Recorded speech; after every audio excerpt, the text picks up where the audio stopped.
తెలుగువారి వైభవం ప్రపంచానికి చాటేలా అమరావతిలో అద్భుతాలు జరగబోతున్నాయి.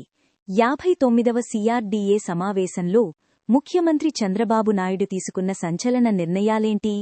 రాజధానిలో రాబోతున్న స్పోర్ట్స్ సిటీ మరియు టూరిజం హబ్ విశేషాలేంటో ఈ వీడియోలో చూద్దాం. టూరిజం ప్రాజెక్ట్పై తీసుకుందాం. నిర్ణయాలు చూస్తే నీరుకొండ వద్ద 167 ఎకరాల్లో ప్రతిష్ఠాత్మక టూరిజం ప్రాజెక్టును ప్రభుత్వం చేపట్టబోతోంది. ఇందులో water front, cultural centre, amusement పార్కులు మరియు లక్షరీ హోటళ్లు రాబోతున్నాయి.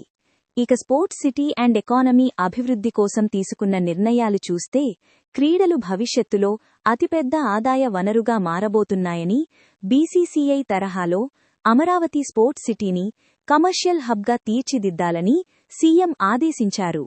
ప్రభుత్వంపై భారం పడకుండా రాజధానిని స్వయం సమృద్ధిగా మార్చేలా సెల్ఫ్ ఫైనాన్స్ ప్రాజెక్టులపై దృష్టి సారించాలని చంద్రబాబు స్పష్టం చేశారు. పెట్టుబడుల వెల్లువ ఎలా ఉండబోతుందో చూస్తే, ఒకప్పుడు హైదరాబాద్ సైబర్ సిటీలో పెట్టుబడులు పెట్టలేకపోయిన సంస్థలు ఇప్పుడు అమరావతి కోసం ఆసక్తి చూపిస్తున్నాయి. ఇది మన బ్రాండ్ పవర్ అని సీఎం గుర్తుచేశారు.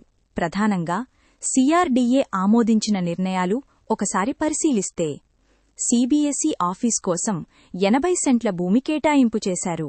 సచివాలయం, HOD టవర్ల పనుల కోసం 2316 కోట్ల రూపాయలకు అనుమతి ఇచ్చారు.